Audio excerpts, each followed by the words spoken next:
허락된 시간에 감사합니다. 이 허락된 시간을 주 안에서 살아가게 하시니 또한 감사합니다. 그럼에도 불구하고 우리가 아는 것, 깨달은 것대로 살아가지 못했음을 회개합니다. 그렇게 살아갈 수 있는 우리가 될 수 있게 하여 주옵시며 무엇보다도 그러한 용기와 결단을 허락하여 주시옵소서. 그리스도인으로 사는 데는 용기가 필요합니다. 그런데 우리가 때때로 그 용기를 놓쳐버리고 살 때가 있었던 것 같습니다. 이제는 그 용기를 다시금 회복하게 하여 주옵시며 하나님 앞에 내가 지켜야 될 것, 내가 해야 할 것, 그래서 누릴 수 있는 것을 누릴 수 있는 저들 되게 하여 주시옵소서. 내일은 금요 기도회로 모이는 날입니다. 2021년을 마감하는 금요 마지막 기도회일진데 우리가 기도하며 한몸 되게 하여 주시오며 주님의 영광 돌리게 하시오며 무엇보다도 기도하는 시간이 나의 시간이 되게 하여 주시옵소서. 감사합니다. 오늘도 감사드리며 고마우신 예수님 이름으로 기도드렸습니다. 아멘, 아멘. 오늘은 다니엘서를 이제 마감하려고 하는데요. 12장 1절에서 3절 말씀 같이 봅니다. 12장 1절에서 3절. 다니엘서는 어떻게 하다 보니까 제가 역시 이건 시간 배정을 잘못했네요. 근데 하여튼 빨리 끝낼게요. 끝내고 또 다음 장 가봐야 되니까. 12장 1절에서 3절 같이 한번 읽어보도록 합니다. 그리고 나머지 좀 미비한 건 주일날 본문을 좀 정해서 같이 나누도록 하겠습니다. 1절에서 3절 말씀 같이 읽습니다. 그때에 내 민족을 호위하는 큰 군주 미가엘이 일어날 것이요 또 환란이 있으리니 이는 개국 이래로 그때까지 없던 환란일 것이며 그때 내 백성 중 책에 기록된 모든 자가 구원을 받을 것이라. 땅의 티끌 가운데에서 자는 자 중에서 많은 사람이 깨어나 영생을 받는 자도 있겠고 수치를 당하여서 영원히 부끄러움을 당할 자도 있을 것이며 지혜 있는 자는 궁창의 빛과 같이 빛날 것이요 많은 사람을 옳은 대로 돌아오게 한 자는 별과 같이 영원토록 빛나리라. 아멘, 아멘. 오늘은 우리가 어제 4장까지 봤고요. 5장부터 조금 빨리 한번 넘어가면서 보겠습니다. 앞서 말씀드린 대로 1장부터 6장까지는 역사 속의 이야기라면 7장부터 12장까지는 주로 환상에 대한 이야기의 해석이 많아요. 그래서 크게 다루지 않아도 될 거라고 지금 현재론 그냥 전체적으로 개관을 하는 거니까 한번 보겠습니다. 5장은 이렇게 제목을 해 놓으세요. 벨사살 왕 때에. 5장은 벨사살 왕 때에. 벨사살 왕은 바벨론 제국의 마지막 왕입니다. 그 왕이 얼마나 교만해졌는지를 보는 장이에요. 그래서 결국엔 나라가 멸망할 때 권력자들의 타락을 얘기할 수밖에 없잖아요. 그래서 얼마나 타락해 있는지를 보게 되고요. 그 타락의 결과로 우리가 잘 아는 하늘에 쓴 글씨가 나타납니다. 그게 5절, 6절인데 동그라미 해놓고 볼까요? 5절, 6절 읽겠습니다. 그때 사람의 손가락들이 나타나서 왕궁 촛대 맞은편 석회벽에 글자를 쓰는데 왕이 그 글자 쓰는 손가락을 본지라. 그게 문제가 됐죠. 만찬을 벌이고 있었거든요. 흥청망청이죠. 말 그대로 흥청망청. 정말로 나라의 끝자락까지 가고 있는 망가지고 있는 그때에 하나님이 경고장을 내려주신 겁니다. 그리고 6절에 이렇게 되어 있죠. 이에 왕이 즐기던 얼굴이 빛이 변하고 그 생각이 번민하여 넓적다리가 녹는 듯하고 그의 무릎이 서로 부딪힌지라. 따닥따닥 부딪히 막 오금이 저려오는 거죠. 근데 그 이유에 대해서 25절에서 29절에 이렇게 설명하고 있습니다. 25절부터 29절. 우리는 지금 성경을 개관하면서 보고 있어요. 깊이 있게 본다기보다는 좀 개관한다 생각하고 보세요. 그래서 각 장의 주제가 뭔지, 그런데 그 글자가 뭔지를 다니엘이 이렇게 해석해 내네요. 24절부터 보면 좋겠네요. 보겠습니다. 이러므로 그의 앞에서 이 손가락이 나와서 이 글을 기록하였나이다. 뭐라고 기록했대죠? 25절에 기록된 글자는 이것이니 메네 데겔 우바르신 많이 들어본 단어죠. 그런데 그 뜻을 이렇게 해석해 줍니다. 그 그런 해석하건대 베네는 하나님이 이미 왕의 나라의 시대를 세워서 그것을 끝나게 하셨다 하며 데겔은 왕을 저울에 달아보니 부족함이 보였다 하며 베레스는 왕의 나라가 나뉘어 메대와 바사 사람에게 준바되었다 함이니이다 라고 결론을 이야기를 해버립니다. 이것이 어찌 보면 다니엘에게는 기회가 됩니다.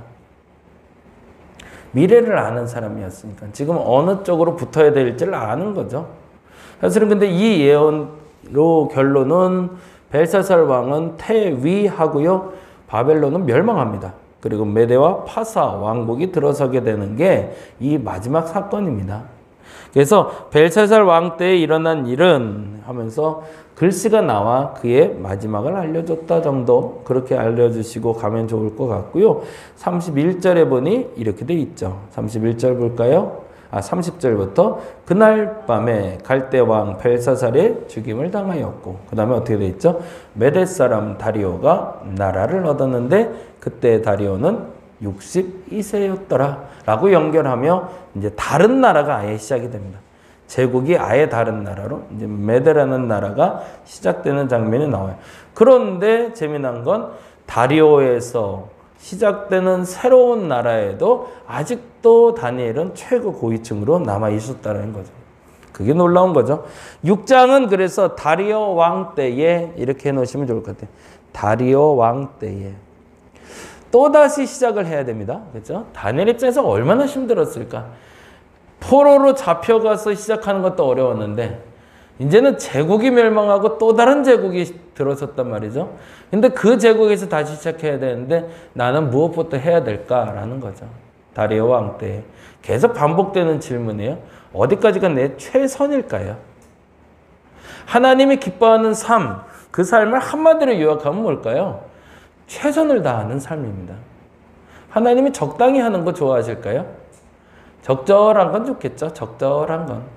근데 지난번에도 주일날 설교하면서 얘기했는데 적절한 거하고 적당히 한 건 완전히 차이가 있죠. 적당히는 대강 하는 걸 얘기하면 적절한 건 잘 맞춰서 하는 걸 얘기하겠죠. 하나님이 원하는 사람이 도대체 뭔지, 하나님이 원하는 뜻이 도대체 뭔지 모르겠다면 여러분이 최선을 다하시면 됩니다. 지금 주어진 일에, 주어진 상황에서 내가 할 수 있는. 다니엘의 최선은 뭐였을까요? 그게 바로 10절에 나타납니다. 그 부분만 해놓죠. 10절 말씀 보겠습니다. 6장 10절 읽어봅니다. 다니엘이 이 조서에 왕의 도장이 찍힌 것을 알고도, 그건 잠깐 설명해야겠죠. 왕이 새롭게 들어선 게 아니라 나라가 새롭게 들어섰단 말이에요. 나라가 새롭게 들어서면 나라를 정비해야 되겠죠. 어떻게 해요? 나 중심으로. 그래서 보통 제국이 들어서고 나라가 시작되면 제일 먼저 하는 일은 정치 개혁을 일으키죠. 그리고 정치 개혁과 함께 또다시 하는 게 있습니다. 달력을 만드는 일입니다. 이날이 원년이다. 그래서 조선 왕조가 시작하면서 달력을 만들고 대한민국으로 시작하면서 또다시 달력을 만들고 그래서 이날이 1월 1일이다 라는 것을 규정을 해버려요. 그리고 그때부터 새롭게 시작했다라고 얘기해야 된단 말이죠. 근데 여기에 반대되는 사람이 나오면 제거해야겠죠. 그래야 내 나라가 견고해지니까. 그래서 다리오가 왕이 된 다음에 30일 동안은 금령을 내려서 그 어떤 신에게도 절하지 않고 오직 나에게만 이라고 규정을 해버립니다. 그런데 그때 다니엘의 최선은 바로 10절이었다는 거죠. 다시 읽어봅니다. 그 조서 얘기가 간단히 나왔으니까요. 읽어보겠습니다. 다니엘이 이 조서에 왕의 도장이 찍힌 것을 알고도 자기 집에 돌아가서는 윗방에 올라가 예루살렘을 향한 창문을 열고 뭐라고 돼 있어요? 전에 하던 대로. 거기다 줄쳐 하나 주세요. 알고도에 동그라미 해놓고 전에 하던 대로. 어떻게 했대요? 하루에 3번씩 무릎을 꿇고 기도하며 그의 하나님께 뭐 했다? 감사하였더라. 이런 사람을 하나님은 절대 안 버리겠죠. 끝까지. 근데 참 중요한 건 그 누구에게도 해를 끼치면서 했던 일은 아니라는 거예요. 다니엘의 행동은. 다니엘이 신앙을 지키며 누군가를 해롭게 하지는 않습니다. 근데 우리는 나의 신앙을 지키며 누군가를 해롭게 하는 경우들이 왕왕 있어요. 그게 잘못된 거죠. 음식을 거부할 때도 환관장이 피해를 입게 만들지는 않았어요. 나 때문에 환관장이 피해를 입으면 내 신앙 지키려다 사람 죽이는 일인데 그건 잘못된 거죠. 그날 말씀드린 것처럼 이슬람 나를 지키기 위해서 내 동생을 죽인다는 게 그건 말이 안 돼. 그거는 종교적인 마음이 아닌 거죠. 내가 희생해서 그를 살려야지 어떻게 그가 죽어서 내가 살 생각한다는 건 잘못된 종교의 가르침이죠. 다니엘은 알고 있었던 거죠. 나를 지켜내서 누구를 죽이는 것이 아니라 내가 지켜지고 그들도 지켜지게 하는 방법 중에 최선을 찾은 거죠. 그 최선은 아무도 모르게는 아니었습니다. 공개적인 것이었어요. 그럼에도 불구하고 다른 사람들에겐 피해가 가지 않는 한에서 나의 기도의 자리를 나는 지켜갔던 겁니다. 전에 하던 대로. 그래서 우리가 잘 아는 대로 사자굴에 풍덩 들어갔다가 나오는 이야기가 나오죠. 그러면서 다리오가 찾아와서 너무너무 기뻐하는 장면이 나옵니다. 다니엘이 살아있었을 때. 그게 이제 6장에 우리가 아는 사자굴 속의 다니엘 이야기고요.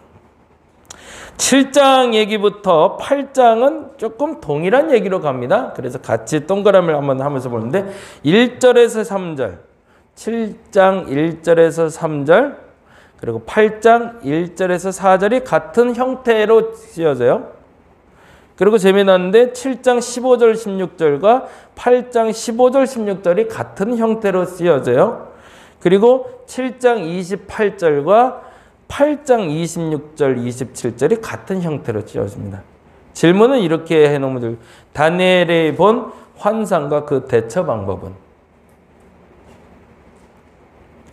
조금 더 쉽게 말씀드리면 하나님의 음성을 들었을 때, 하나님께 환상을 받았을 때 어떻게 해야 되는가예요.